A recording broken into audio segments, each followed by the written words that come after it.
You're listening to the Game Tenants Podcast.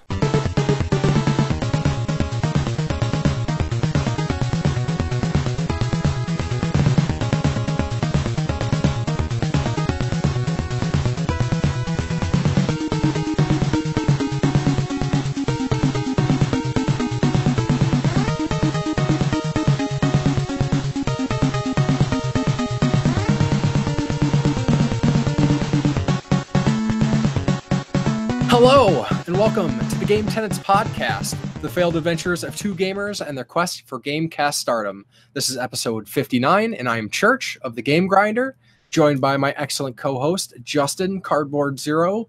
How's it going, guys? Another great episode up on deck. We're going to have fun. We're going to have fireworks. Probably not, but we are going to have a little classic beat-em-up revision that you guys should be excited for, even though I haven't told you the title of it, but you better be excited. We got some Cyberpunk 2077 news that we're going to talk about, some Shovel Knight, and if you guys haven't heard about this new system, buckle in. It's going to get bumpy, but the Polymega, we're going to talk a little bit about that and some various other Nintendo issues that may or may not be important. We got a great episode for you. With that, Church, buddy, what games have you been grinding lately? Nice. Lots of games, actually. I've squeezed out some stuff, actually. Though Squeeze first, them? Did you play them? yes. You sit there and ring them out. You're just like, these games, they're so wet. Well, I had a little downtime from the last episode to the release of Dragon Quest XI. So I was like, you know what? Let's knock out some retro stuff because I neglect retro horribly. Does anybody else hear that? Do you hear the angels singing? I hear them. And actually, I kind of get to thank you about that because you came over and brought some stuff, and you're like, "Hey, we're gonna play some retro," because we always talk about playing games. That's true. Never play games because we ended up just BSing and whatnot. Which is fine, but yeah. So we quote unquote beat Super C. One go. I haven't played Super C in a long time, so I was kind of rusty. Well, I haven't played Contra in a long time in general, so I was a little rusty. Obviously, you were not as rusty. We played through one go, but I was dead a lot of the time. But I'm gonna count it because it was two-player. Yes, it was. Sorta. And to be fair for the viewers, we did. We're not like Contra experts. I put in that 10-man code like a chump. Yeah. So Super C, I'm gonna say beaten. Hashtag just beat it. Mm-hmm. Of course, I finished Sonic Mania. Nice. I pretty much shared my thoughts. Nothing really extra to add to that. I mean, you like classic retro Genesis or Sega CD Sonic Mania is for you. Then a friend and I decided to bust out the SNES Classic and play some stuff on there, and ended up beating Final Fight 2, which I'd never beaten before. Really? Wow. Would have been, of course, the first one is not co-op, and we want to play something co-op, so we went with Final Fight 2. Well, to be fair, the first Final Fight on the Super Nintendo isn't co-op. Correct. Yes. I don't have MAME or whatever. Well, no, I mean, Final Fight CD on Sega CD, that's co-op. Okay, cool. Well, maybe that is something I'll have to think about in the future. But anyways, Final Fight 2, pretty solid game. Not too hard, not too easy. It was like really good balance. I dug it. Yeah, it's a good game. It's a solid game. Also, funny enough, I've talked about this game a few times, like on the podcast and just in general, even on the YouTube channel, as a game that's been like I have fond memories for. But I finally beat Cybernator, and not only that, I also played through an English translated version of the original Japanese game. Somebody just translated it because it was actually edited quite a bit for the American audience. So I played through the English translated version of Assault Suit Vulcan, which is like, it's not hugely different, but the changes were enough to be like, it made the game a lot better. So essentially Cybernator, side-scrolling kind of platforming action game. You're a mech, it's like a running gun, a little bit slower. But somebody told me actually, Mike Levy of Dongled, dude, you haven't played this game yet. XM VGM radio, X Pixel Tunes radio guy mentioned, he's like, hey, the game was censored. So I was like, hey, I'm going to check out the original.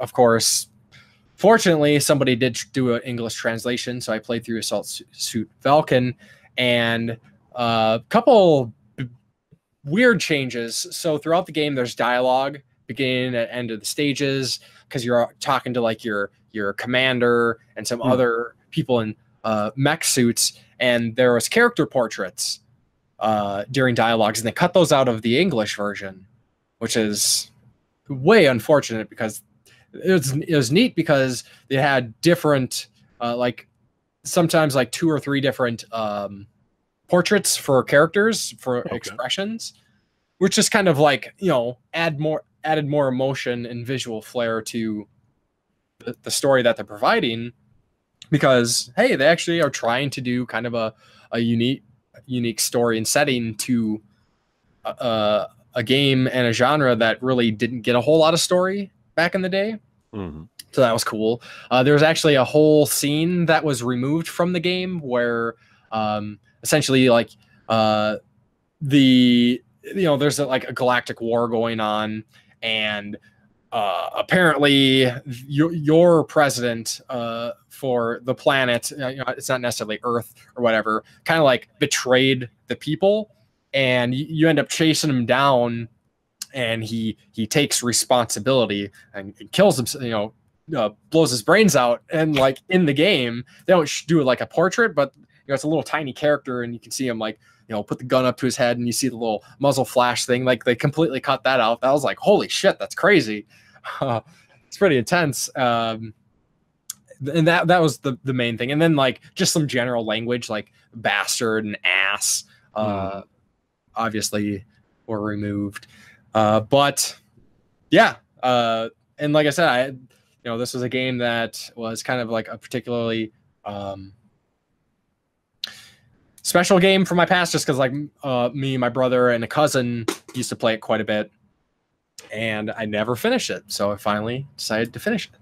So that is neat. And then I started up Dragon Quest XI, like I said I was going to. Excellent. And I am enjoying it quite a bit. Like I said, last time I played Dragon Quest was Dragon Warrior. So it's been quite a long time. You dishonor. So I don't want to talk too much about it, just because Justin hasn't had the chance to start it up yet. I know, and I'm the DQ nut. I'm the big fan, and I'm like, we were talking before we started the podcast. I'm just like, I started school, so I'm trying to like, be responsible and do that. And I've had a lot of friend events outside of, that and work, and I'm just like, I got my collector's edition. I opened it up. The plastic case is still got the cellophane on it. I'm like, I will get to it. Do not worry. So like I've had a couple of their friends like, oh, you're loving it. I'm like, I haven't opened it yet. And they're showing me screenshots. They're like, it's so good. I'm like, I hate you guys. I hate you.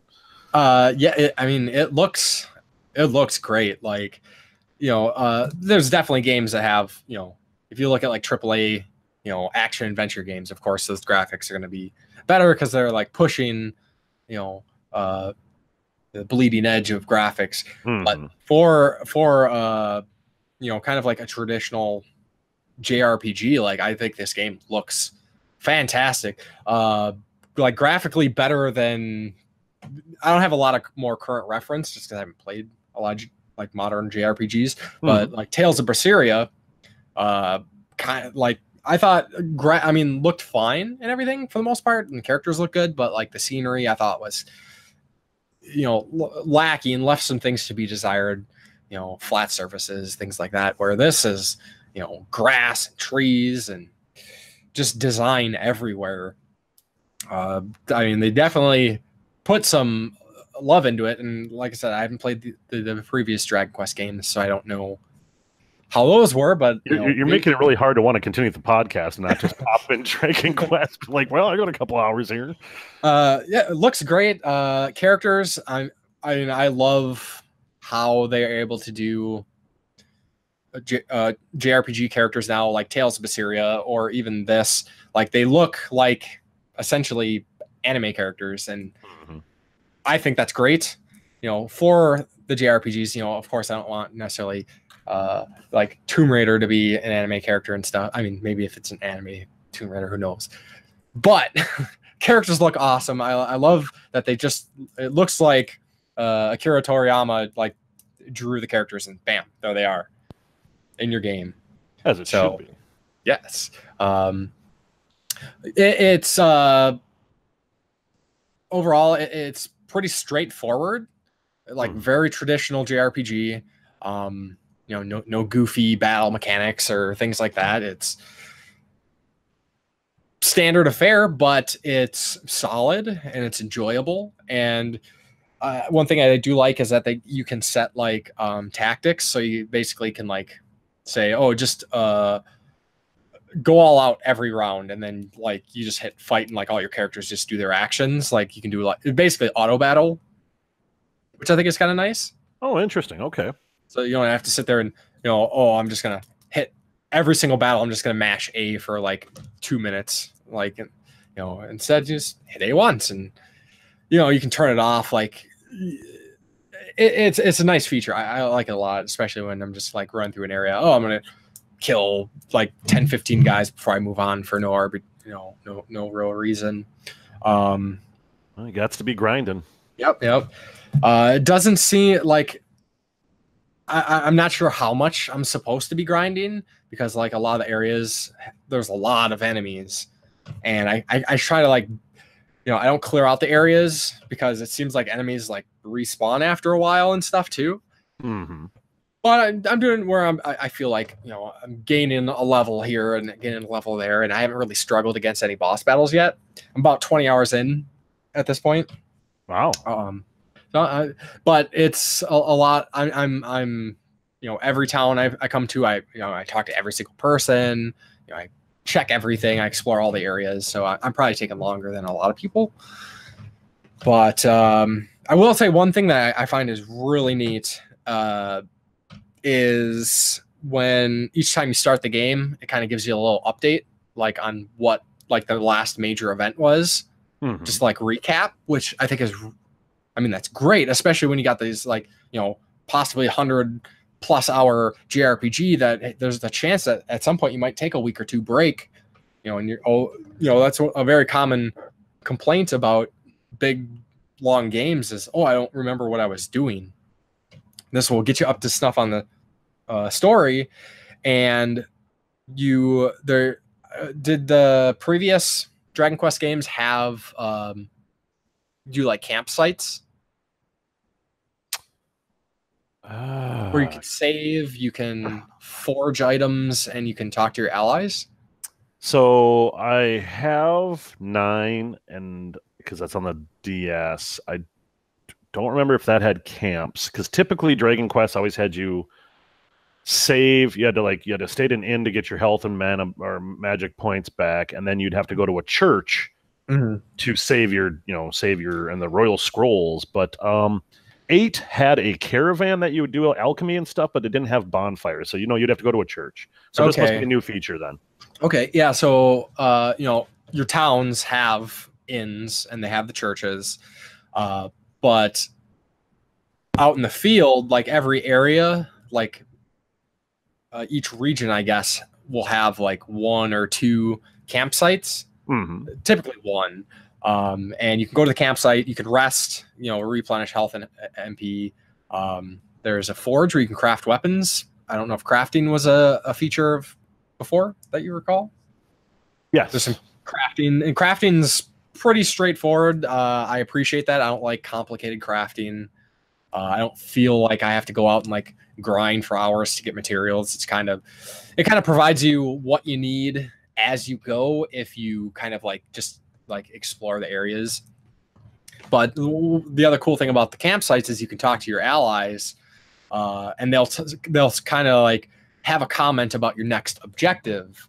So you start up the game, you get a little recap on the big story event, and then, oh, what am I supposed to do now? Then you just talk to your allies, and they fill you back in. So I think that's really cool. Excellent. Adds a little flavor to it. So, but other than that, I'm enjoying the story so far.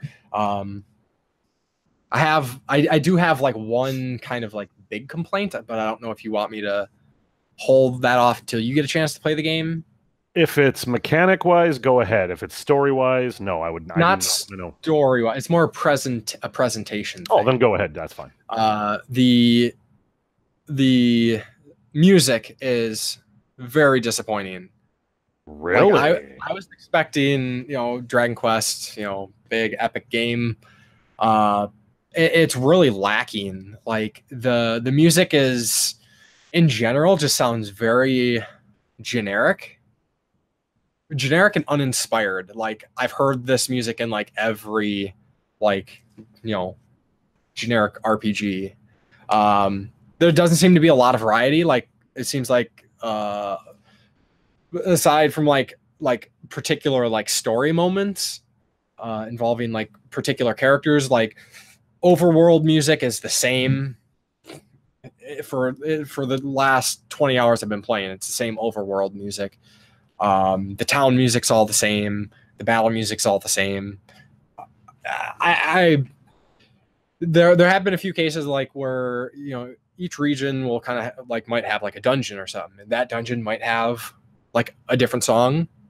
But I wish there was a lot more variety. Like I wish every town or more, or if there was multiple town themes. Mm-hmm. So it's just not the same theme every single town you go to. Every region, I think, should have its own. Like it all kind of makes me. I think it's a bad idea to compare any game soundtrack to that of like Final Fantasy VI. Mm-hmm. Final Fantasy VI is like every town had its own music, every region. Like the overworld didn't, though, for the most part. But okay. I don't know. I'm disappointed with the music as it stands. That could change. I'm not very far in the game. I haven't really explored a whole lot. Like I just got to like things are just kind of starting to maybe open up a little bit. So I'm not sure. Maybe we'll see more variety once I get out and about a little bit more. But because I was kind of wondering, because with the collector's edition you get a 2-disc OST and it only has 19 tracks on it. And I was like, but they're orchestrated. So maybe that's different. And that's another thing is the music in the game's not like orchestrated. It's mostly electronic. It sounds very PS2-ish. I mean, that's not a bad thing, but like some of the sounds just sounds cheap, I guess.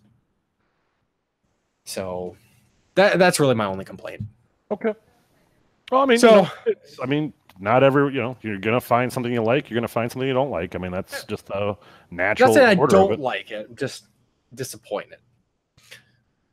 But besides that, I just kind of want to shout out. I've been talking for a while about doing videos. Finally got some videos up on the channel. I did first of a series of pickup videos, and then I did a Dragon Quest 11 Collector's Edition unboxing. So, oh, nice. Yeah. So, so that was a lot of what I've been up to. What have you been up to? Boring adult stuff nobody wants to hear about, but they're going to hear about it anyway. Obviously school, it's going good. Yeah. They're very easy classes right now. I just wanted to take 2 classes to it's been 16 years since I've attended school, so want to build my habits again. And especially since, the 2 classes I have are online, it's like, well, it could be really easy to just come home and be like, nope, video games, or nope, movies. But that's been happening. We just got back this last weekend off. Me and a bunch of my friends had a guys' weekend, We have friends from all over the state and even farther. We Airbnb this cabin, has tons of space, and we just play board games, video games. We drink, we bonfires, all this stuff. So I brought my HDMI modded Nintendo up. I'm just like, I just brought it. If we play it, we play it. We don't. Well, of course, everyone's like, as the night went on and people were like, I don't want to play board games.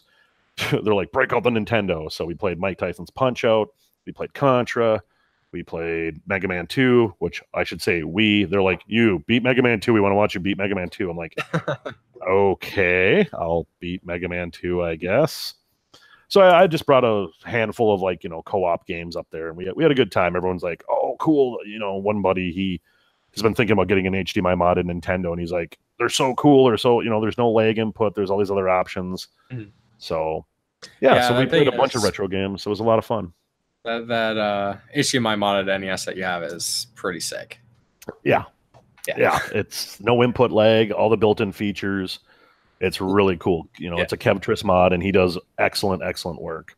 Yeah. Anybody would. I don't know if any listeners are naysayers about like the potential quality of any HDMI modded NES, but it's a thing to behold. My buddy who told me about it, because I have a buddy who lives in Idaho. Yes, Idaho. He's a real gadgety person. He did the mod for me. He also did the mod on my top loader. I got my top loader a couple years ago, RGB modded, and even that, like, I don't get into SCART cables and all that fun stuff. I know there's some audio files that really like, I gotta have my PMB monitors or whatever, and they're like scrounging for those old monitors, which are fine. Hey, it's the best picture. It's just way too much hookup to play a game. So sure. Since I've been a little kid, my thought on video games has always been the bigger the screen, the better. Obviously. Yeah.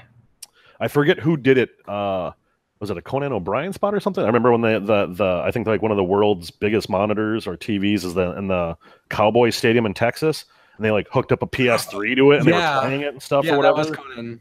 Yeah, like that was like, that's the size I want, But so, I like to play my retro. I just want to pop it in and play. I don't need to like, I gotta go get this and that and find the special 500-pound TV in my room. Like, no. So he's like, hey, dude, there's this mod coming out. It's an HDMI mod. It's super good. It's super clean. People actually complain that the picture looks too clean. I mean, it doesn't stretch the image out like if you plug in, like if you RV, well, TVs don't even have RF jacks hardly anymore, but if you even the standard toaster with the one video and the one audio line, it stretches the image. Everything looks chubby and blocky, like you set your computer resolution to 600 by 400. You're like, whoa. Nope. This lets you have a widescreen image. It's beautiful. You've seen it. You can it's great. It's awesome. But otherwise than that, I've been finding a little bit of time for Final Fantasy 14. Otherwise, like I say, I've been running around. Like last night, I went to a baseball game. I was gone last weekend. The weekend before that, I did a bunch of car work. It's literally kind of like battening down the hatches for wintertime, getting everything, all the ducks in a row. So I've been more adulting than gaming, and it's so. Yeah, because sometimes that's what we gotta do. Yeah, that's true. Yeah, especially for some listeners, we're in Minnesota, and our winters are cold and a lot of snow. So, and long. Like some of you guys, you see snow for a month and you're like, oh boy, bitter cold. Like, no, it starts typically end of October / middle of November, and we go to like May until it melts away. So it's you either learn to love it or you move the heck out. Well, I don't love it. I definitely do not love winter. I love winter. I love it. But ideal because I like Minnesota. I like the summer and the spring and the fall. Everything else makes it worth it. Oh, all 3 seasons that equal 1 season. Yeah, pretty much. Because it's not much here in Minnesota. And it's minimal transition between seasons. It's like winter. Oh, wait, no, it's summer. Oh, wait, it's winter. Yeah. At least how it's been the last few years. Yeah. Thanks, climate change. Thanks, Obama. I don't know how, but it's his fault. Usually. Yeah. Cool. So How about we move on to the retro game highlight? So, go ahead. Sorry. I was gonna say last time we talked about Duke Nukem Time to Kill on the PlayStation 1. Blow it out your ass.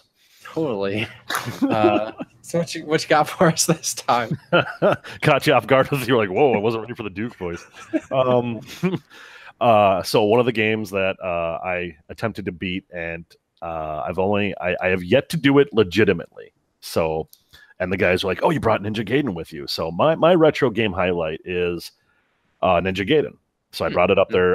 Of course, I get to the last guy and that last stretch before the last boss, which I know you can keep doing because you kill his form, and then if you die in the next form, you get his next form because it's like the first time. I wonder if Final Fantasy got their idea for like how many forms should the last boss technically have? 17? Good, that's a good number. Well, Ninja Gaiden did that too because you fight the one boss and he's like, ho ho ho, here's my better form, and you kill that one. You're like, really? How many more? Like, I only get I only have one health bar thing. Like, come on. So you have technically 3 forms you have to fight, but luckily every time you beat one, you don't have to beat that one in a row. So I didn't beat it, but Ninja Gaiden is a great game. I think it is the epitome of like twitch reflexes, learning patterns, and knowing what you have to do when you have to do it. You know, much like Castlevania, Mega Man, those veins. Very memory focused. You know, that's when they say NES hard just means memorization. You know, very comparable to games like Cuphead today, or even to some extent, even games like Dark Souls. Well, yeah, and I mean, and most chumps, I said yes, tweak. I said tweak reflexes, but I mean, like, really, you needed reflexes, like you saw when we were playing Super C. You're just like, whoa, geez, I have to get my NES like controllers down, or not the controller, but like I have to be ready for that move set or that speed or that reflex timing. And when we were playing Contra up at the cabin, all my friends that would play, they're like, "How are you this good?" I'm like, "I'm not. I just played a lot of Nintendo in my day."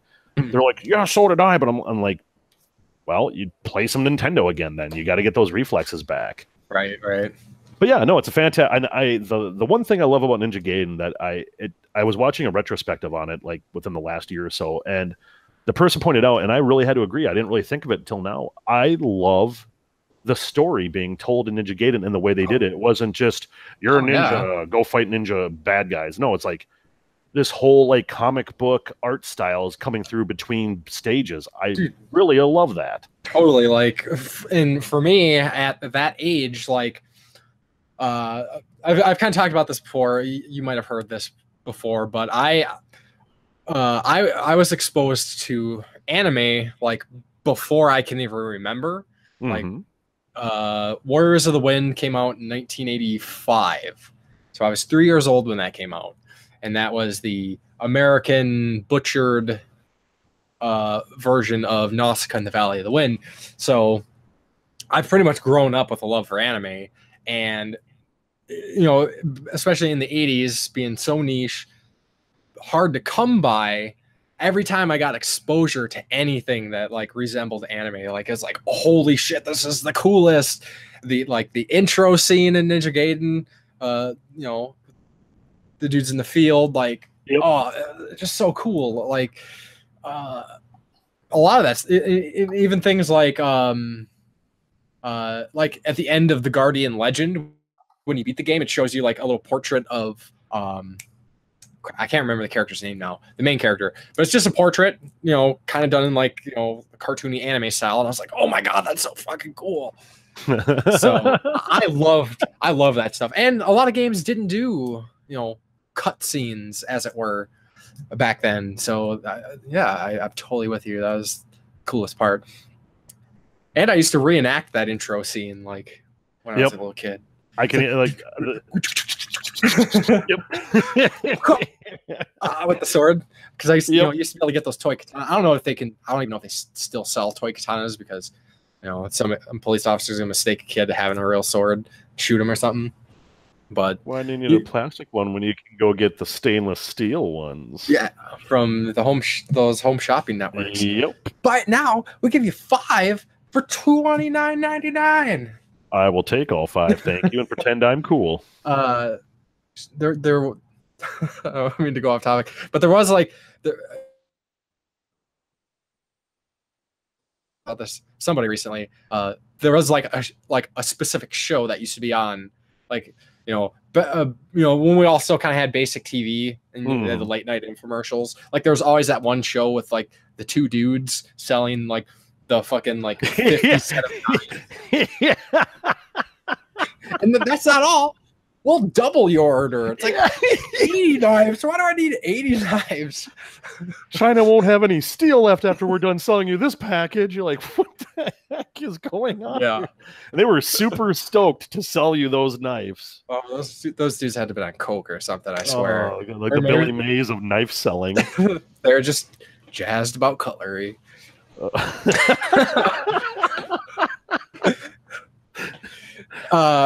One other kind of like fun mention about Ninja Gaiden or Gaiden, however you want to say it, was I'd say the Gaiden, that it was kind of featured in The Wizard. Yes. Good old Fred Savage classic movie, Ninja Gaiden. Ha! Do at the competition. But I mean, the Power Glove, it's so bad. So bad. I thought that movie was great, and I thought it was a load of shit at the same time when I was a kid. I see. When I was younger and watched it, I thought it was the coolest thing because it was like, who else was putting video games in their movies? It's like, hey, I played that game, or I like that, And then now when I watch it when I'm older, I'm like, oh, Fred Savage, Jesus. No, I mean, I still think it's cool. Like that's why, because here's an old movie that was kind of like celebrating video games, but as it was then, as it is now, the main thing that always drives me insane about that is just how they depict video games. The flailing, button mashing, and everything's about points. I mean, I know Nintendo games like had point systems, but nobody gave a shit what your score in Double Dragon was. Come on. Yeah. Well, it's kind of like any hacker movie where they're just like literally just like, what are you hacking? Like a universe? Who types that fast? Enhance. Yeah, exactly. Yeah. That's not how pictures work, but they're doing it anyways. So yeah, like I think there's the scene in the movie where the dad, like he's got like his arms like over his head mashing. Like what? What are you getting a cardio workout while you play Mario? What's going on here? I mean, some people did do that. Like my dad was actually one of those guys that used to do the, like when he jumps, it's like he's gonna throw the controller at the ceiling. Yep. I've had they use their body like it's gonna help them. Like, well, I mean, like, so I will say the one game that comes to mind, and I don't mean to go off too far with this because we have topics, people. Don't worry, they're coming. The one game that I could see someone really ranking on the buttons, like just going to town on it, is Track and Field. If you haven't played Track and Field or Track and Field 2 on the Nintendo, get ready to hate life and your fingers. Because it's like when you're doing like the 100-meter dash, it's like literally take world-class track meet on the power pad and put it at your fingers. So you have to alternate A-B as fast as you can, and build momentum. So there's a bunch of ones that you have to sit there. Well, I remember watching my brother and his friend back in the day. They ended up taking a pencil and would just back and forth over the buttons because it wouldn't hurt their fingers as much. Yep. I don't know how I used to do it. I can't do it anymore, but you can use your knuckle too, or like like go over the buttons really fast, or like with your fingertip trying to do that. So I mean, then I could see someone like really like because but after done, you feel like you have carpal tunnel. You're just like, okay, I don't want to play video games anymore. Caveman Games was another game infamous for that crap, which is not the best game in the world, but I have a soft spot for it. I mean, I know this is going to sound weird, but I mean, they have women tossing in it. I mean, come on. You grab them by the hair and then you just whoop. It's so stupid. It's so absurd. I would hope people like we did back when we were cavemen, because that was a common thing, right? Yeah, I'm sure. Yeah. Well, no, that's just. I can imagine that game getting coverage today. Jeez. There's a lot of places we could go with that, but we're not, because we have topics. Yes. So let's jump right into it, I guess, as it were. famous Philip DeFranco line. So we got. We'll talk about some Final Fight, but what about its kind of like competitor, Streets of Rage 4, being announced? What do you think?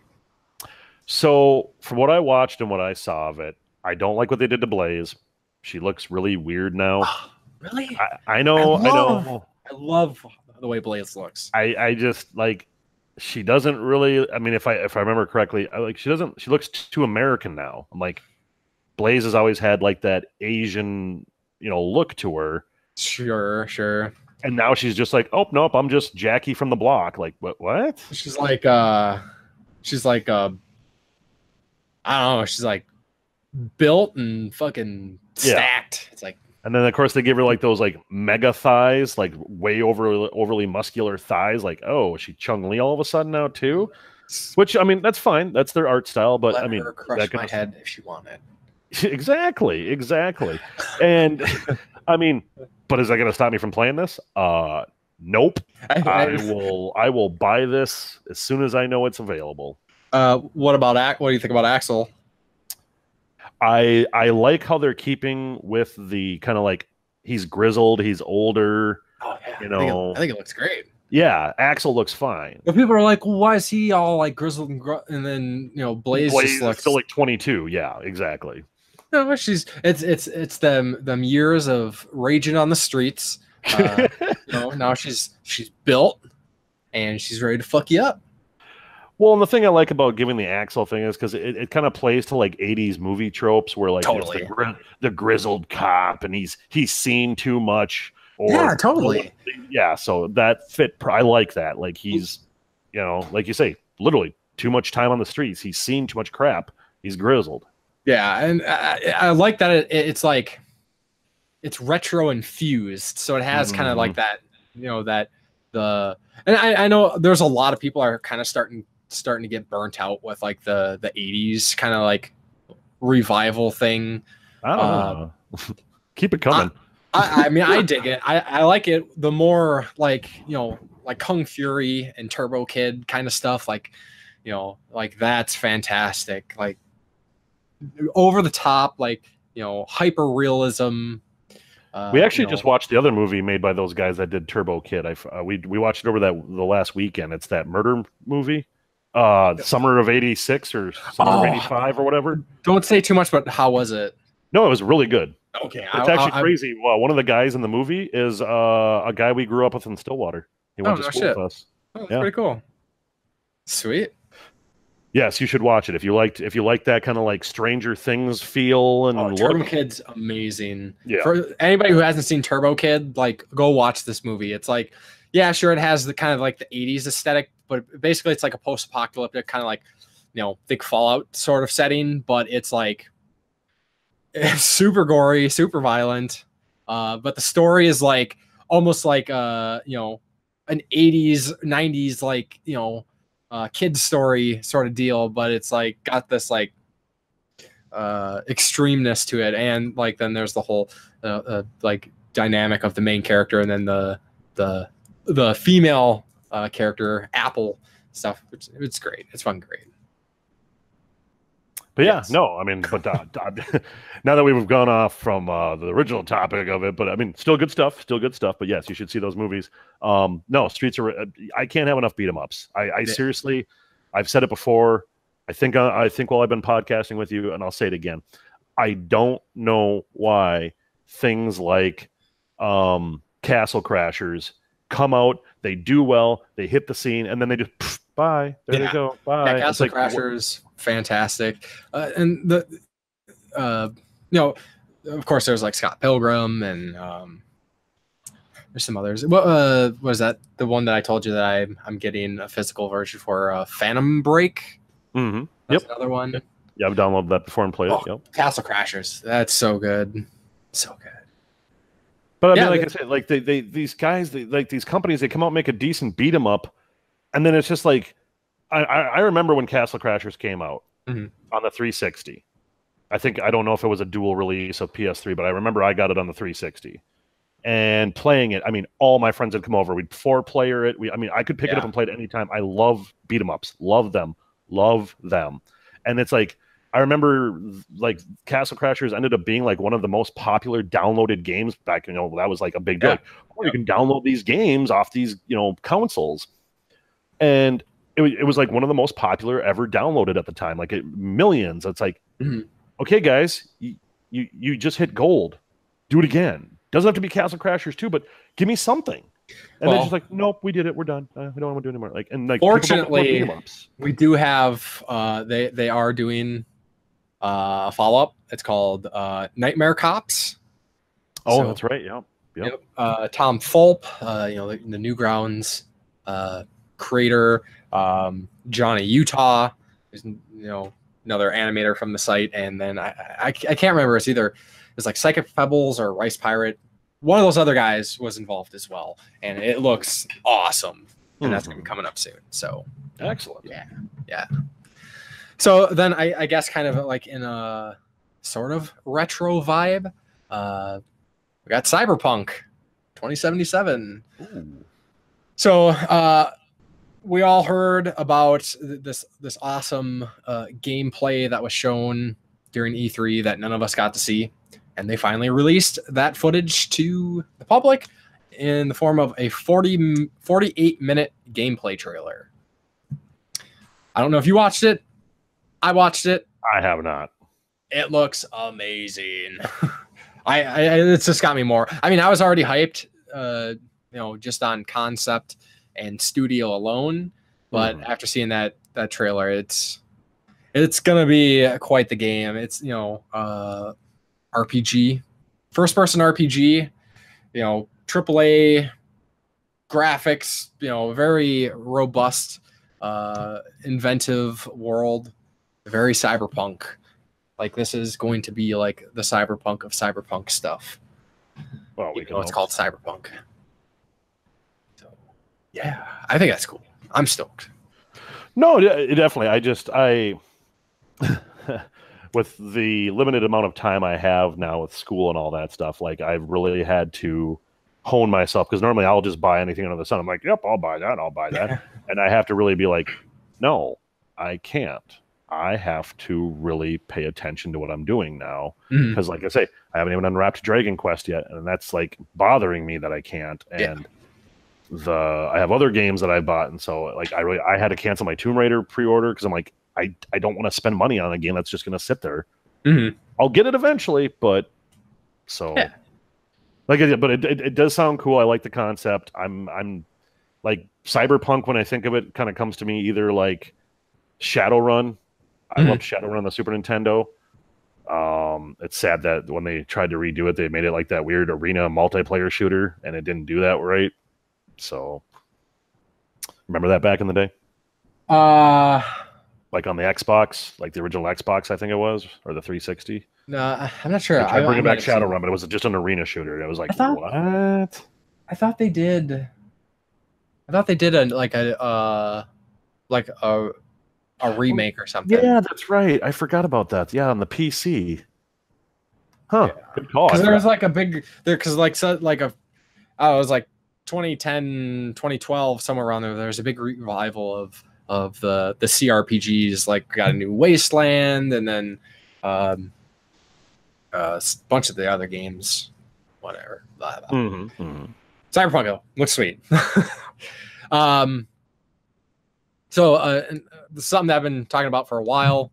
They keep kind of like stringing us along, but we finally got like all the info we need for the remaining Shovel Knight stuff. And what I mean by remaining Shovel Knight stuff was the last campaign that they were promising, the King's Knight campaign, which is called the King of Cards. We haven't really gotten any info about that, but we do have a release date for that being April 9th.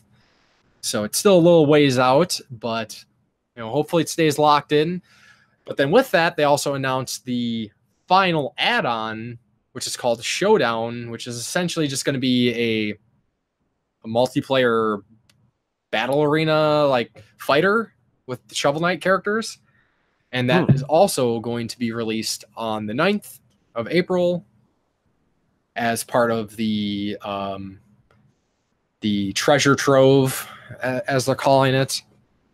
And then with that as well, finally, the 3-pack Shovel Knight amiibo that came with Plague Knight, Spectre Knight, and King Knight is also going to be released on April 9th, which, holy crap, I've had that thing now at this point, I think, pre-ordered for like a year. Like, pre-ordered that 3-pack of amiibo a long-ass time ago. It's like, Jesus Christ, how difficult is it to put out an amiibo? But we're finally getting them. Apparently that long.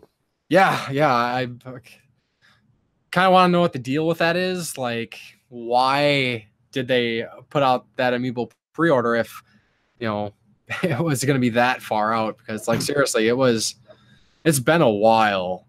I can tell you why. Yeah. It rhymes with crap tendo. Yeah, you know, get your money early. But I think that's great. You know, it's gonna be bittersweet to kind of get like the final content for Shovel Knight, but at the same time, hopefully Yacht Club can kind of move on to their next thing, and it is another amazing game. So yay. Then let's see, what do we got? Just want to do a little mention of a trailer, or a fan-made trailer you all should check out if you haven't seen it yet.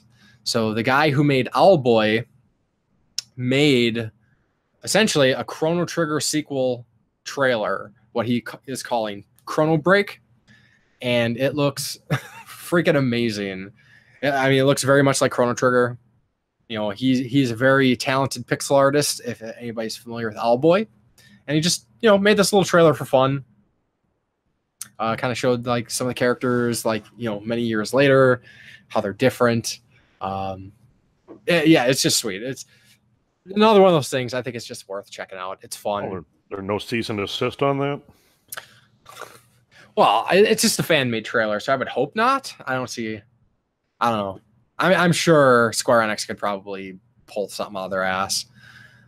But at least for the time being, it is, well, it's online, so it's online forever at this point. True. So check it out. It's really cool.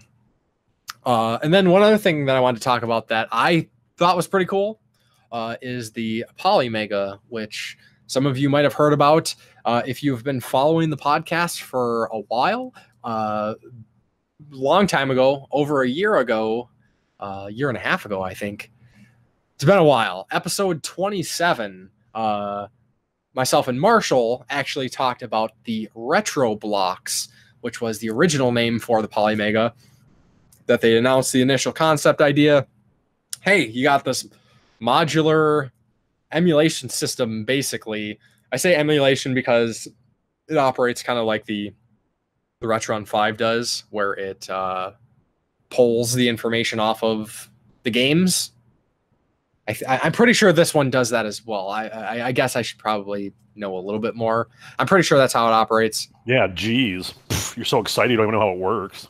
I mean, it still uses the games, but I believe it pulls the data and runs it on the system, because then, you know, it has all other kinds of features and stuff. So it technically emulates it like the... Yeah, I think so. Maybe I'm wrong. I mean, that's fine. We're talking about. Because that's how the Retron does it. It pulls it off and then it emulates that file. Yep. So originally it was like 2017, early 2017, when they first announced the Retro Blocks, and they're like, hey, here's the thing. We're getting everything together. We're getting our proof of concept and our prototype, and we're going to go to crowdfunding. And they're saying like April or May or something of 2017.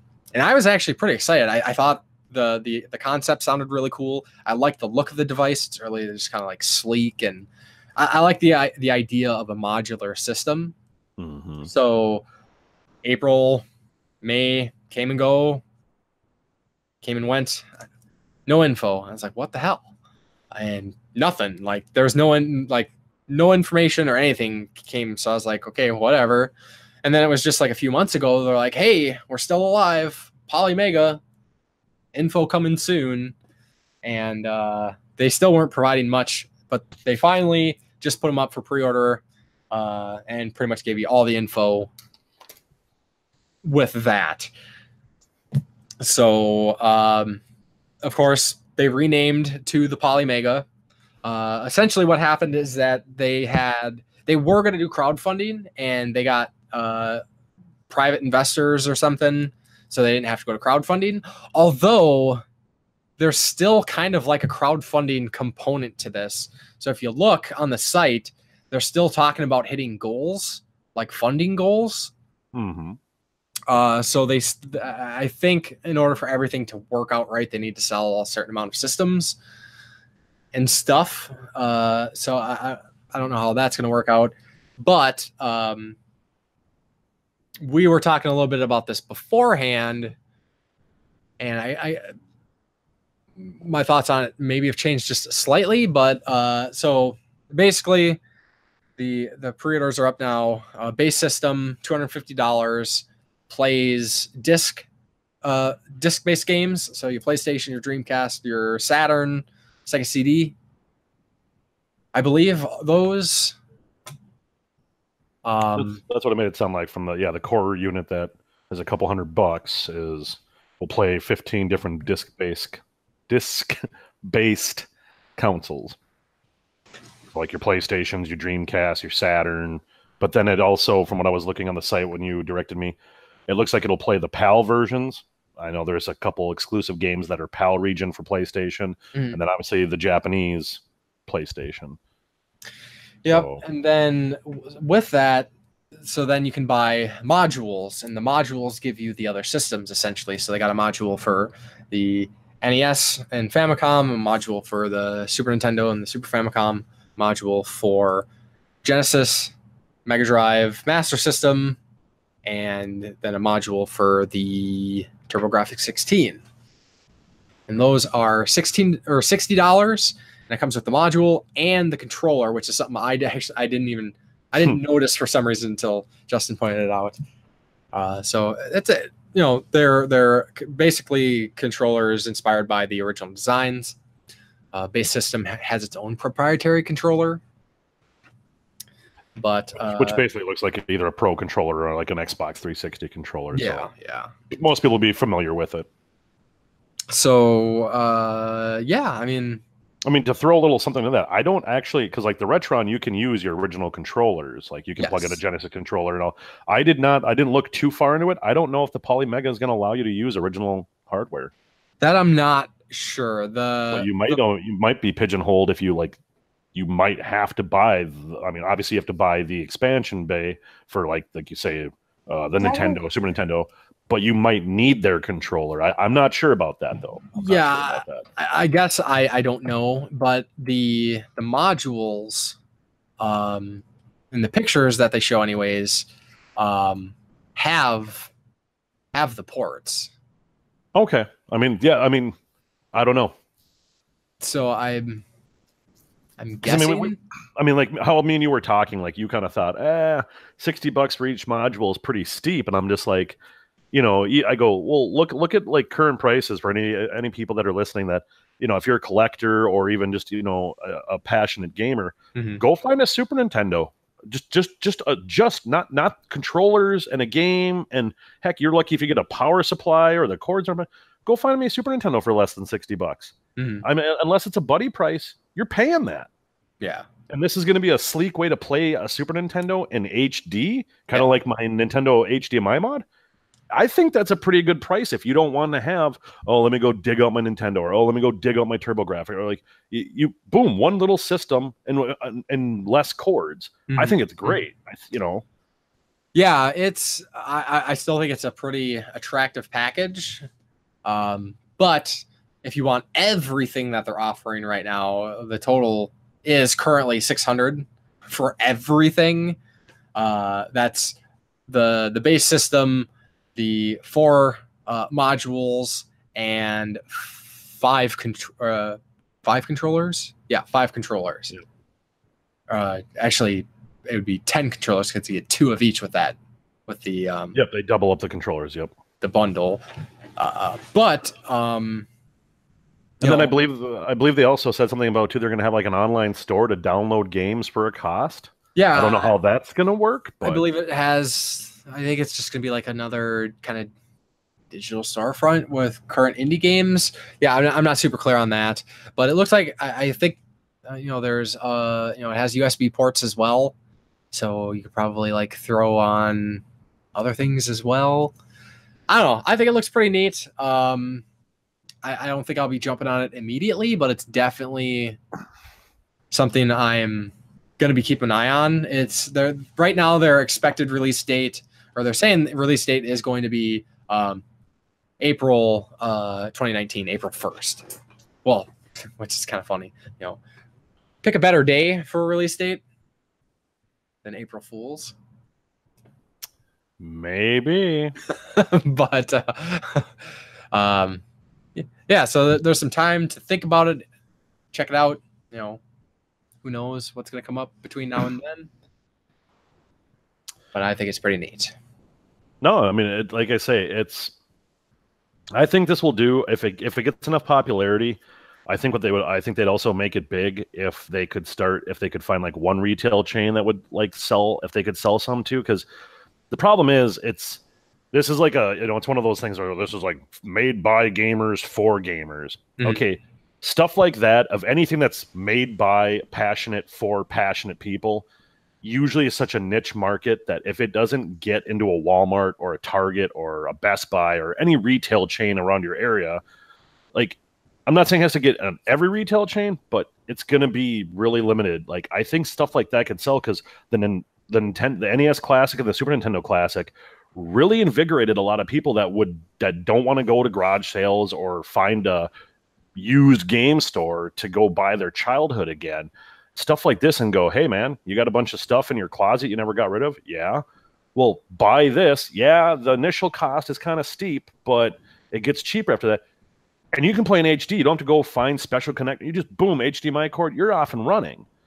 Mm-hmm. I guarantee you, if you saw that in a Walmart, holiday would be sold out. Sold out. That would be a must-have item if they properly market it. But obviously, when you're smaller like this, they have an independent farm. You just kind of have to take what you get. But yeah. I mean, ultimately, when it comes to any of this stuff, I want it all to be successful. I mean, I know a lot of people are ragging on the Atari VCS, but even if I'm not interested, I hope it's very successful. I'd like this to be successful because it just makes everything more accessible, easier for more people. Even people be like, "Oh, it's $250," but still, yeah. No, I hear you. A whole lot else to say about it. I think it's cool. I just wanted to really kind of just give everybody an update on that since we talked about it before on the podcast. And there's as I mentioned, there was some crowdfunding aspect. I looked up that information real quick. So their main goal for this, like the launch that they're anticipating, is $500,000, and they are currently at $400,000. So they got 26 more days for their campaign for everything to work out. And then they did, it's weird that they're doing this independently, but they got some like stretch goals kind of as well.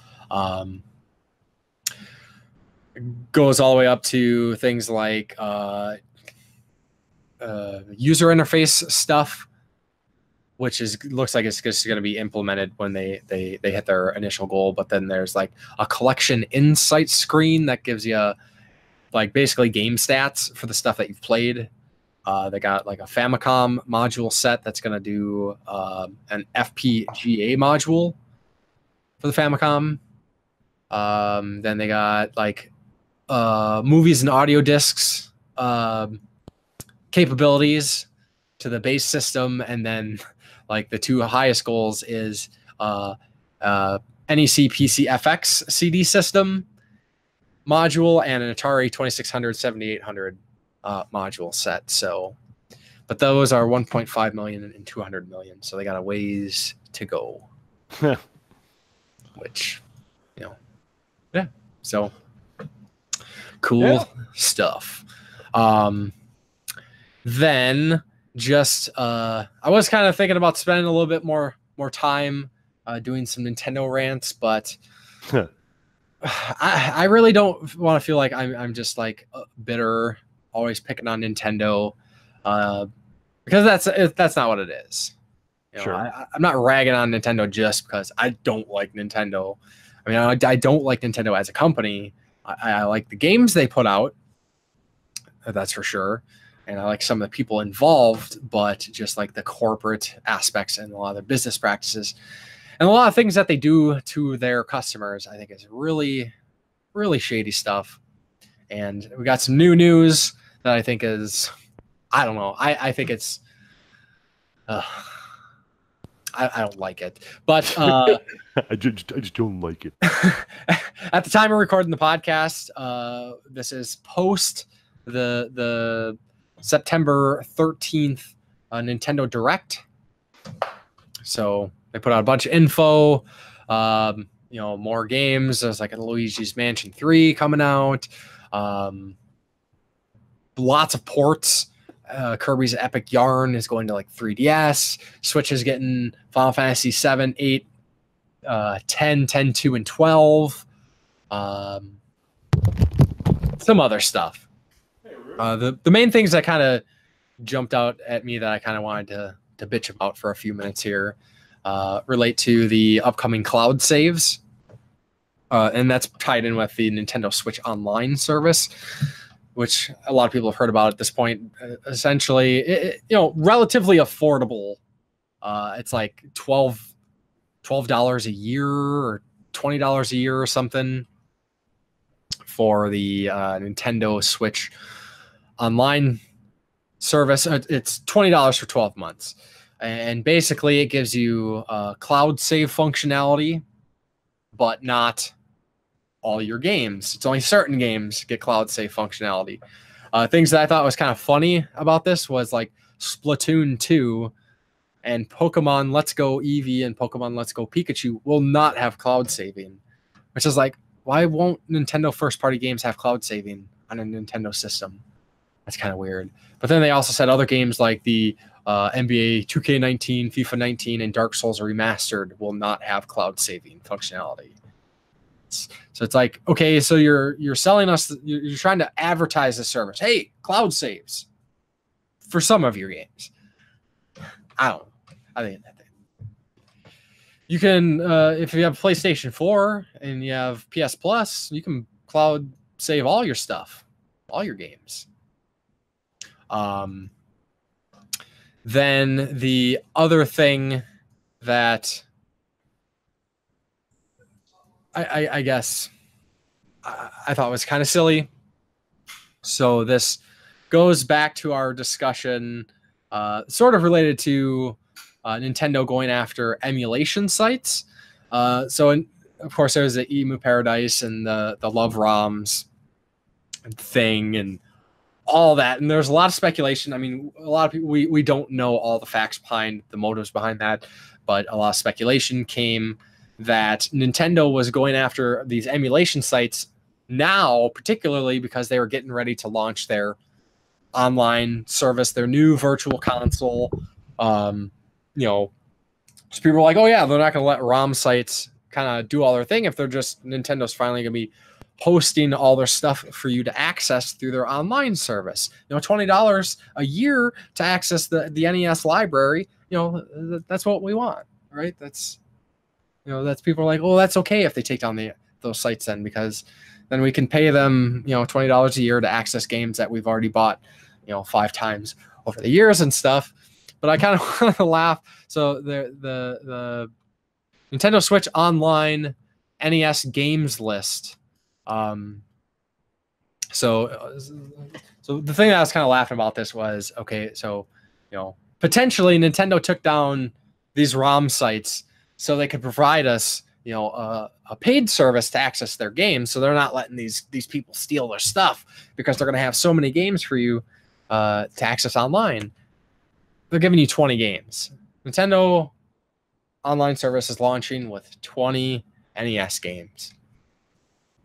Stuff like Ghosts and Goblins, Excite Bike, Tecmo Bowl, Double Dragon, Ice Hockey, River City Ransom, Zelda, Mario Brothers. Like the stuff that a lot of us have bought once, twice, maybe multiple times. And that's it. Like how many? 750? For the official license set, you're looking at like 680 something. 680. For a full license NES set, yes. They're giving you access to 20 games, which you don't get to keep if you cancel your Nintendo Switch online service. You lose access to those games. 25-year-old games. Actually, that makes sense though, because what console? Yeah, what console do we have that? Oh, sorry, I was trying to catch my thing there. I'm like PS Online. Mm-hmm. You can download all those games for free, but as soon as you stop your PlayStation Online thing, you lose all your access to it. But they're not like I said, they're not 25-year-old games either. Do you want me to get into this with you? Do you want me to? I will Nintendo rage if you want me to. No, I just thought,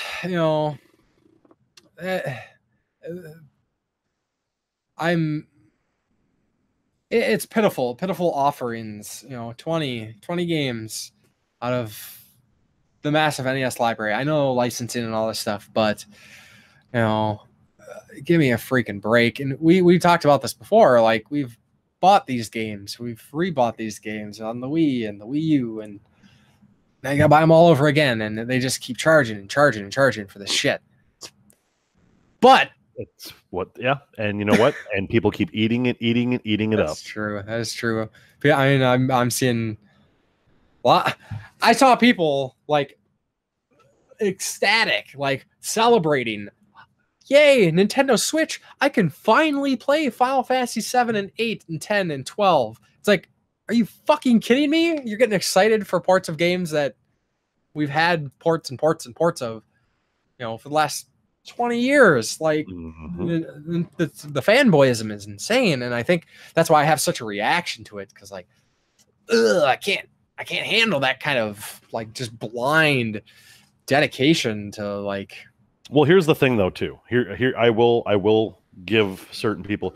You have certain people that are saying, "Oh, good, I can finally play these games on the go," and that's where I kind of like to remind them. I suppose if you just completely forgot about the Vita. Yeah. Because I haven't talked too much about it, but I'm a huge Vita fan. I love my Vita. Yeah, it's not supported anymore. That's too bad. But when I will put money down on it right now and say that if it wasn't for Pokemon, the DS and the 3DS wouldn't be shit. Yeah. No, that's wouldn't be. I totally agree.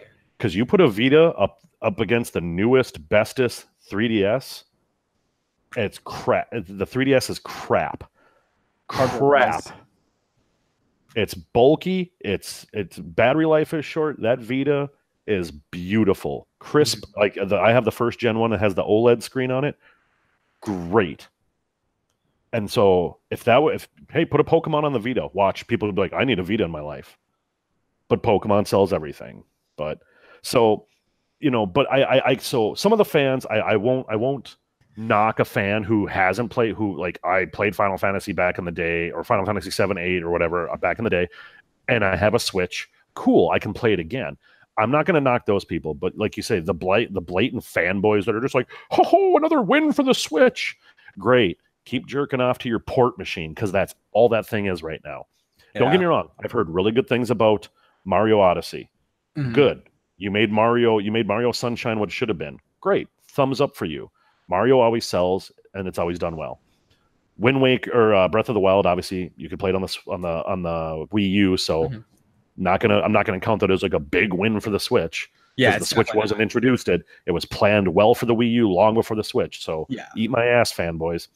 And then, like, otherwise than that, what other game that's super notable that's like original? Octopath, and but that's not a Nintendo game. That's Yeah, that's Square Enix. So and a lot of people forget about that. But I mean, but I will no, but that is credit to it. I will give the credit to the Switch. Sony's been getting exclusive crap, and Nintendo's been getting like Crystal Chronicles. Well, that's a lot on Nintendo and what they allow on their systems. Which I honestly I don't think so. I mean, unless you have like a report that says that specifically, I'm gonna say no. I think lacking hardware. I think something. Well, no, you're saying Nintendo picks and chooses what they bring. Like if they would have made a version of 15 for the Wii U, you think Nintendo would have been like, no, we don't want your dirty Final Fantasy here.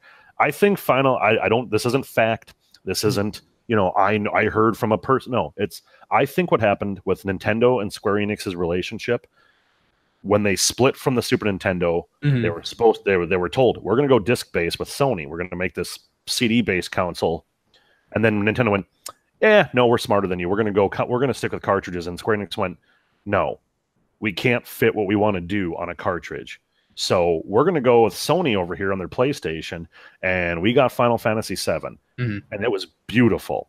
Yes. I'm not here to have a debate whether it's the best or you like it or it's I don't care what people's thoughts are, but stepping up from the Super Nintendo to the PlayStation in terms of graphics and what it can do and the music, it was probably one of the biggest, like what my brother likes to call eye-gasms in my gaming history. Like, oh yeah, for 2D sprites to 3D polygons was like, what? This is what games can look like. And so, I mean, I'm not trying to draw this on too long, but I just mean like, so these people can play it great, but so what I think Nintendo really got butthurt that they went, you chose Sony, you've been with us since the beginning, what's your problem? And they're like, if you're not going to switch to CDs, and then Nintendo makes the GameCube and they're like, that's still not enough. That's too little too late. Those mini discs were not great.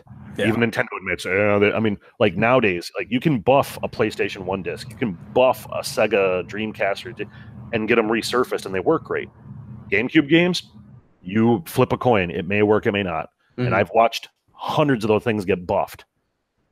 Most of the times they don't work. They were a crap technology. Nintendo seems to, up until the Wii, the Nintendo seemed to back crap technology. Like, no, we got a really good feeling on this.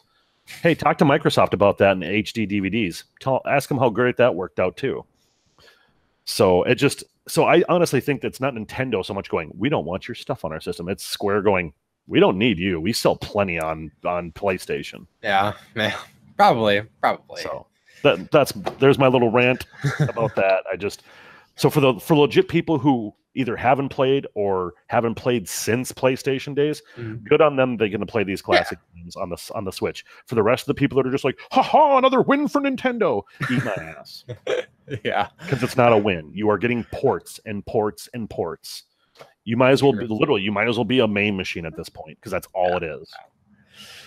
And then the other thing that I thought was, why did you have to put Nintendo on the list this week? Damn it! I'm all riled up. well, we got a little bit more. So this other thing I thought was, I find this hilarious. So with the announcement of the Nintendo Switch Online services, with the additional information about the Nintendo Switch Online NES games, they are releasing special NES controllers for the Nintendo Switch. There was much rejoicing. Yay. Until we read the details. So these are NES controllers. Look exactly like your NES controllers. No additional buttons, but they're wireless. And they work with your Nintendo Switch. Sort of. They only work with your Nintendo Switch Online NES games. Can't use them with anything else. You meant they're NES controllers, not SNES controllers. Oh yeah, sorry. So A and B, start and select. That's it. Yes. And the D-pad, obviously. Yes. And yeah, so you can only play the NES games. Nothing else. You can't play Breath of the Wild. You can't play Blaster Master Zero. Just the NES games. I was gonna say, if you could play Breath of the Wild with 2 buttons, I would be impressed. Very impressed. But I know what you're saying, though. I know. Yeah. So like, okay, sure, whatever. That could be fun. People get to play these NES games with NES controllers, wireless. Play it on your Switch. They even hook on the side if you want, like Joy-Cons. You can't use them docked.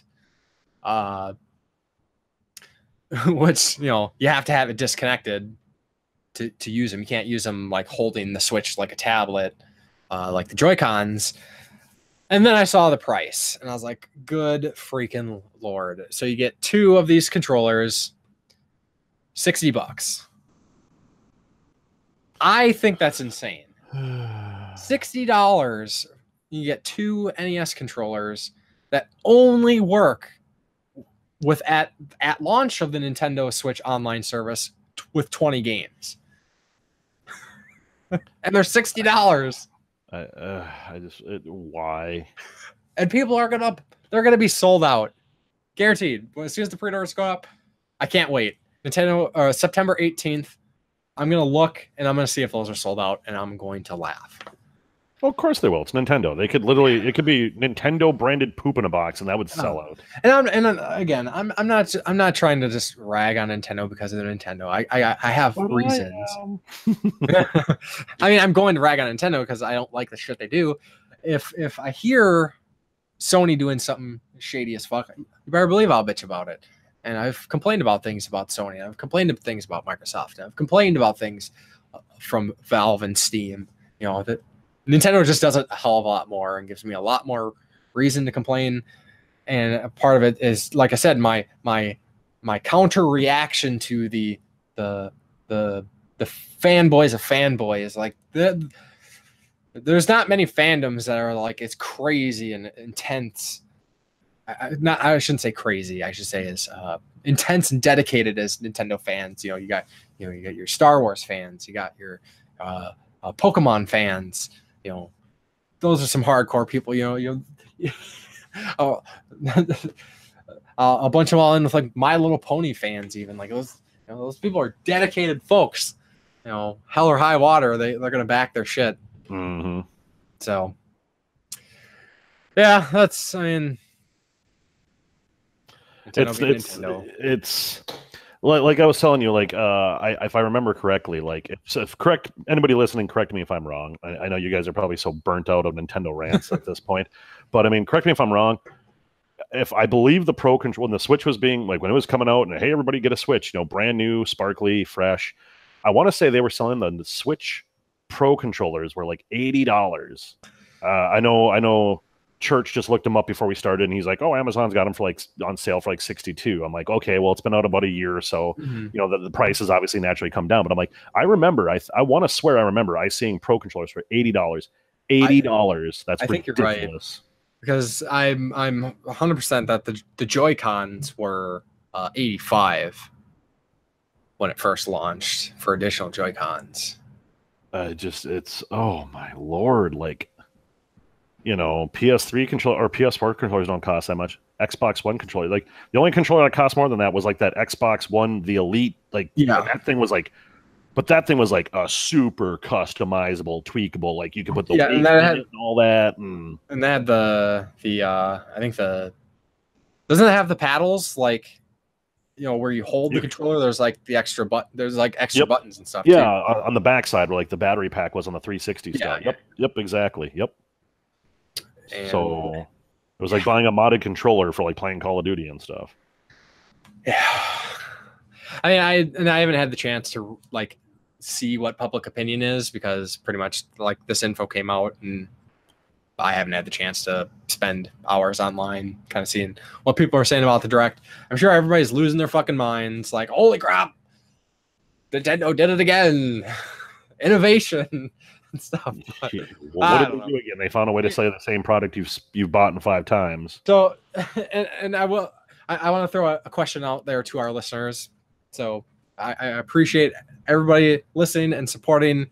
if you guys want us to stop ranting about Nintendo stuff, let us know and we will not do it. Because I'm not sure. Like I said, I'm not trying to bash on these great games. I'm bashing on the company. I'm not. Yes. Yep. No, I'm not bashing on you for supporting Nintendo and stuff. I maybe wish you wouldn't be so adamant about doing so. But it is what it is. We like what we like. That's fine. But if you guys want us to chill out on the Nintendo ranting, let us know and we will chill out on that, because I know it happens quite a bit, especially in the last year. Mm-hmm. So with that, then, speaking of community comments, let's move into community comments. Last week or last episode, the question was, have you ever rage quit a game and never went back to it? And I want to remind, as I had mentioned, I call it GG uninstall. Go back and listen to that story if you're interested. That was funny. So I believe we only got one comment on this from Do You Nerd? And they said, back in the day, Tom was trying to get each character ending in Mortal Kombat 2 on the SNES, and it wasn't working out so well. Oof. So he tore the thing from the system and snapped it in half. Needless to say, he hasn't played it since. That's some rage. That's a GG uninstall, that's for sure. And then Lady Lacey was about to have a breakdown at the end of Mass Effect 3. We're talking the very end. It took some consoling to encourage her to finish it, being literally right there. She did, but she made it very clear she will never play that game again. Oh. And I've shared my thoughts on Mass Effect 3, so I won't blame people for being upset, and I can understand. I'm a lot more forgiving in that regards, but I definitely do not blame either of you for rage quitting in either of those instances. So how about you, Justin? See, I thought about it. I really did. I've never rage quit anything I've never gone back to. And I have to go back to my Dark Souls story. So the closest thing I have to that is I remember reading in all the magazines and hearing all this buzz about this Dark Souls. I'm like, what is this? So I'm reading up, and then I'm hearing all the reviews like, oh, it's so rewarding, and oh, you feel like you really blah, blah, blah. So I'm like, fine. I roll out to the store, I buy it, I pop it in. Okay, the controls, a little slow, a little stiff, whatever. I remember going against that first dungeon boss to even get out of the prison in Dark Souls. Just the demon thing or whatever. I forget what it's called, like the Abyss Demon or whatever. And I worked at that thing for 2 hours until I beat it. And then I leave the prison, I get dropped off, and literally nothing tells me anything. Just, oh, here you are. There you are. Welcome to Dark Souls, bitch. Yeah. I remember turning off. I've never thrown a controller. I have never. And in my most frantic moments of rage, I have never just been like, oh, controller, meet wall, boom. Never done it.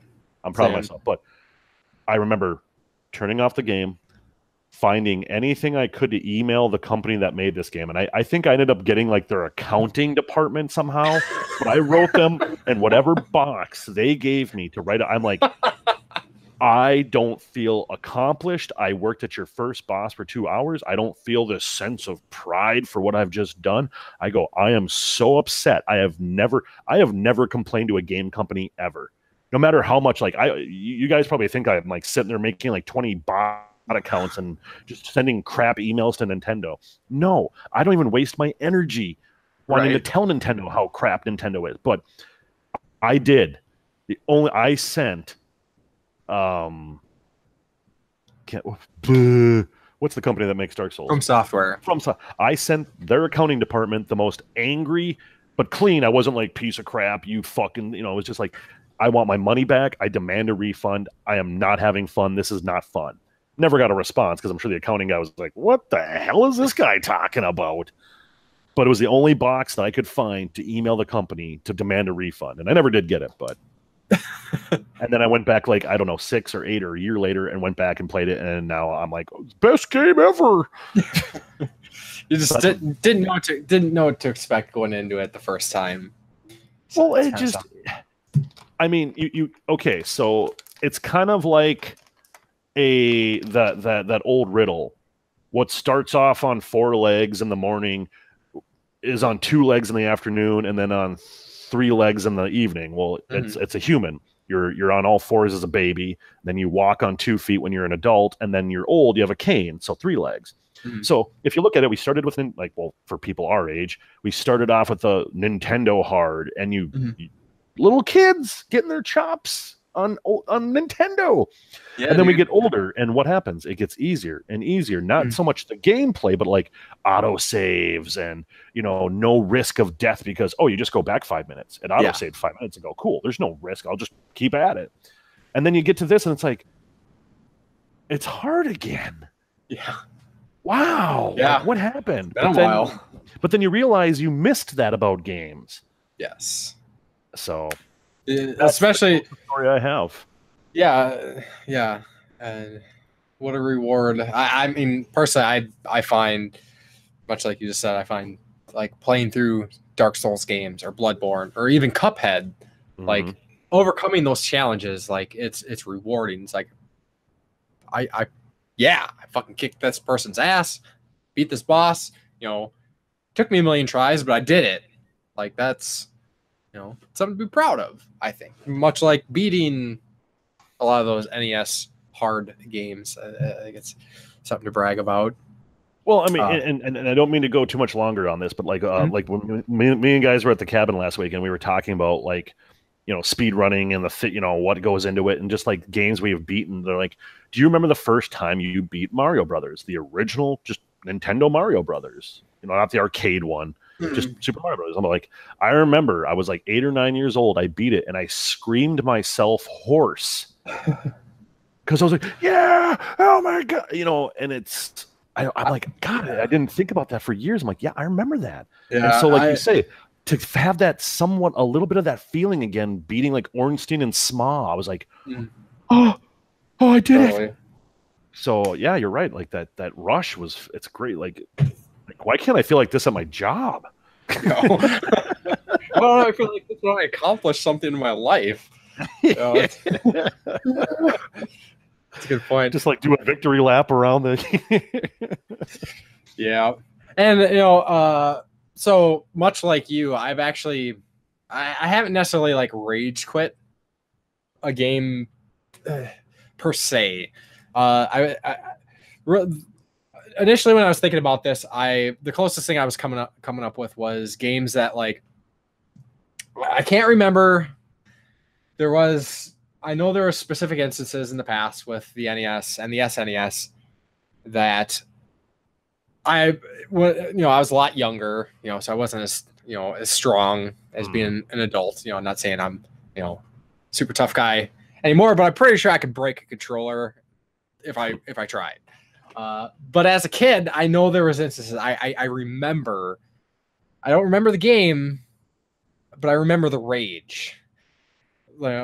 Especially those Nintendo hard games. It's like you just get so frustrated. It's like, God damn it! And you like squeeze and bend that controller, and they didn't break. Fortunately, when I was a kid, because it came close.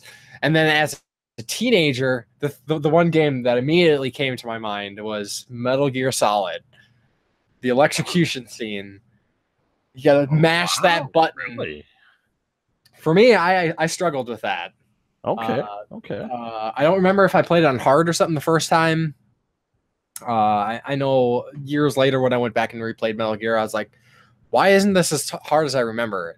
So I don't know what the case was, but I remember just not being able to mash that button and just getting so frustrated. I even pulled it must have been a higher difficulty or something, because I even had my brother try. I called my dad. I had my dad try. Like, I was the guy who was called in to hey, I can't get past this jump. Can you do it for me? I'm like, I got you. But I was like, I couldn't do it, and just that rage, like you can hear the controller like just start to like crack a little bit and relax. I don't break the thing in half. I'm surprised the X button even worked after that. Right. And I think that's around the time when I learned about the like the knuckle slide where you just use your knuckle and you go over the button really fast. Like I'd have to use my shirt because it's a good way to burn off your skin and stuff. Yes, sir. And then then I've learned about the fingertip and I don't think I heard about the like pen or pencil method then, but I learned about that some years later. But then I was like, there has to be a game where it's just like, throw everything up the air, fuck this game. And really the only thing I could think of is kind of the game that I personally consider like the worst game I ever played, and that is Never Dead for the PlayStation 3. I don't know if you're familiar with Never Dead. Is that the one where like your body pieces come apart? You're like a detective, and yes. Okay, yes. I never played it, but yeah, I remember reading about it. Is it a Square Enix or Capcom? You know what? Honestly, I've blocked a lot of my experience. I mean, it didn't last long. I mean, I didn't last long in that game.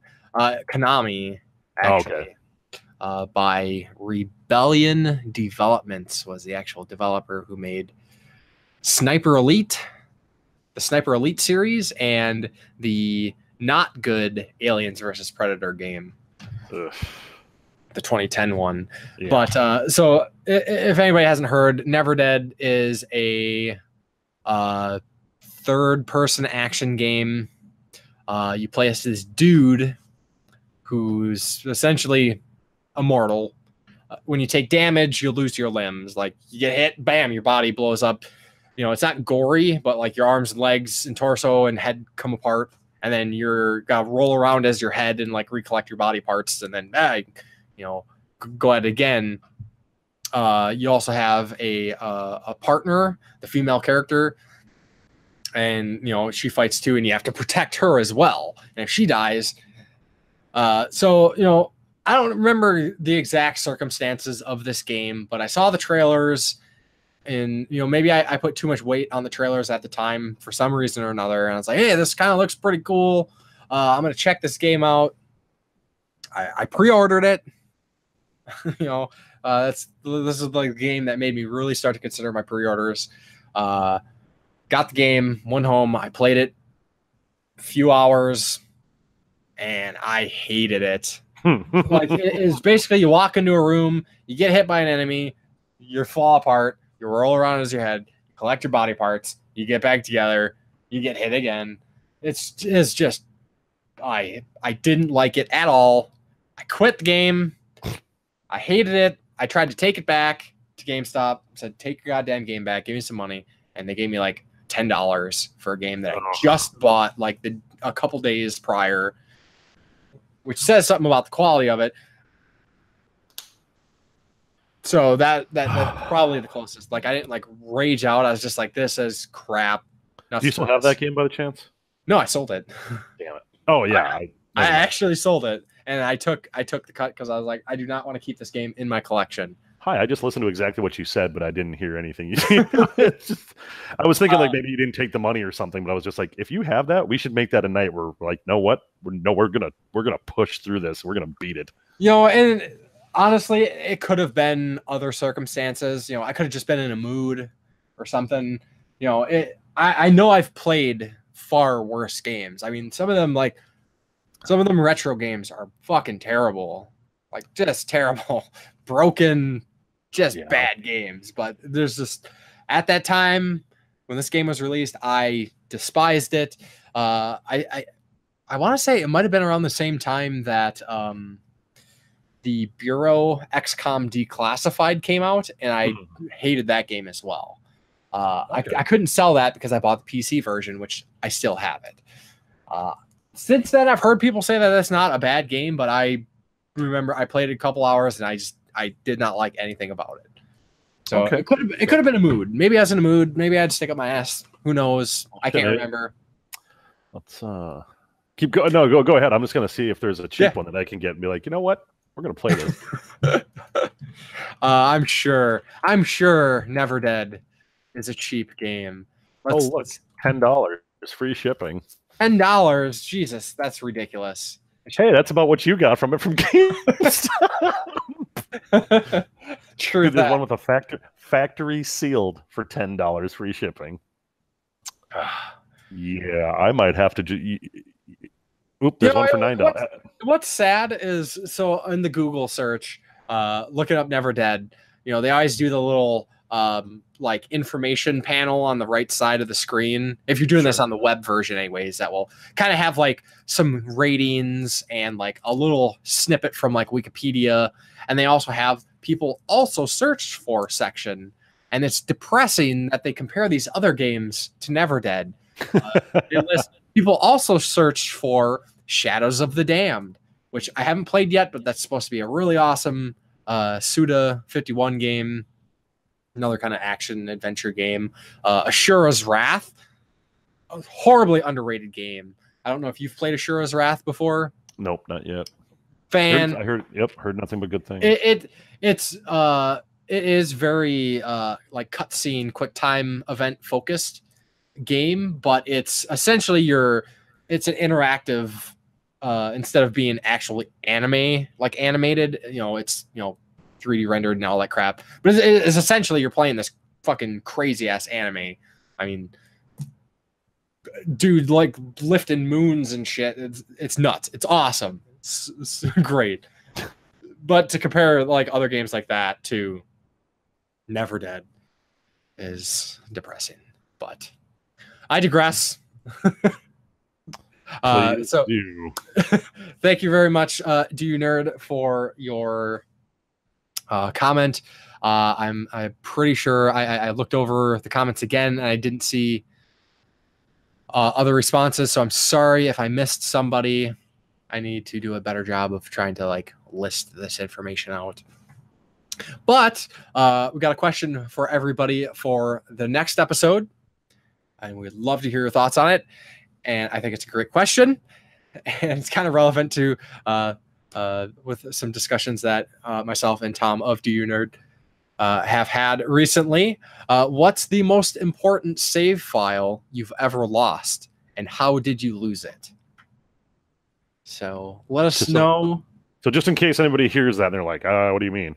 So like, memory cards, on anything that has a ROM, a ROM save, like your Breath of Fire cartridge, and then how did you lose it? Like, was your buddy borrowing your game and then he like was a dick and then like saved over all 3 save slots on a cartridge with his game and went, or do you have some weird story how like your memory card like fell out of your pocket, went on a skateboard ride, and then went in the toilet and corrupted all that, stuff. That's what we're trying to get at.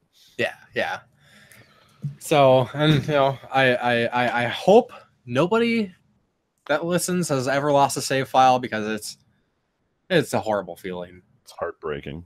But we'll share. Let's share our misery. We'll have our support group and have some laughs at our own misery. There'll be some theoretical punch and pie. Yeah.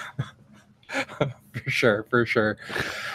So with that then, real quick, I just kind of want to run through upcoming games over the next couple weeks. Just to mention in case somebody wasn't aware. I do want to back up just slightly since we delayed the podcast for a week. And I just want to kind of mention some things that you already all probably know about. So of course, Spider-Man has been released. Rave reviews. I haven't picked it up myself just because I am also kind of being a little bit more responsible at this exact moment with my game purchases, and knew I wasn't playing it because I'm playing Dragon Quest XI. So I will buy Spider-Man when I play Spider-Man, and I'm really excited for it because, like I said, it looks awesome. Everybody says it's awesome. It's like Arkham. Good things, yeah. Then not necessarily something I'm going to be picking up. Maybe some years down the road, I'll find it for like $5 or $10. I might be like, yeah, sure, cool. I like fan service kind of stuff. SNK Heroines Tag Team Frenzy was released, which is essentially SNK female fighter game with a female version of Terry Bogard. Yeah, and in case anybody doesn't know what SNK, it's the game company that made King of Fighters. Oh, yeah, King of Fighters, Fatal Fury. Yep, Fatal Fury. Rival Schools? Is that SNK? Or is that Capcom? That's Capcom. Okay. They made some other stuff. But those are the notable ones. And then we got lots of ports. I'm not going to mention any ports here. Really, actually, I think that's about it. Oh, Shadow of the Tomb Raider, which is probably going to be released by the time this podcast is posted, Friday, September 14th, which I did pre-order. I'm just going to stick with my pre-order because why the hell not? Everybody else bought Spider-Man and are waiting for Tomb Raider, so I'm going to be, I'm going to be supporting one of my favorite game series. Spider-Man's going to be just fine without my initial order. It sounds like Tomb Raider might need some extra support, so yeah, I love Tomb Raider. Yeah. I'm stoked for Shao, and it's been getting for the early reviews, it's getting pretty good reviews there. And then I think the only other really notable Valkyria Chronicles 4 on the 25th. For those who are into that series, sounds like a really cool series. I have yet to play it. I have the first game. Want to play those at some point. And then lastly, on the 27th is Life is Strange 2 Episode 1 is released. So, yeah. There you go. Yep. Now you know. We got lots of stuff to play. I'm sure everybody is busy as hell with the games that they got right now. We are in the busy season. So let us know what you're playing. To go with Spider-Man, Dragon Quest, you getting Tomb Raider. What you playing? Because there's a lot to play. So then I think with that said, let's what are your plans in the next couple weeks? You gonna get to some Dragon Quest? We're gonna hope so. We're gonna hope so. Currently, and if anybody wonders why I took a little silent break earlier, I have a mouse running around my little area, and he just poked. So I'm kind of more preoccupied with that right now. So that's all I'll be taking care of in the immediate future. So I have to go get some traps and some peanut butter. So got a little visitor. I'm chewing through your box games. I tell you what, I would rather take a punch to the face than deal with rodents. I do not like them. I am a scared little Justin when it comes to this stuff. To me, it's bugs. I literally have a broom in my hand waiting for the little bastard. All right. Well, sounds fair enough. So myself, I'm gonna pretty much be sticking with Dragon Quest. I doubt I will beat it in the next 2 weeks, but I'm going to be playing it as much as I can because that is, from my understanding, going to be a super long game. And I do want to play Tomb Raider, and I do want to play Spider-Man.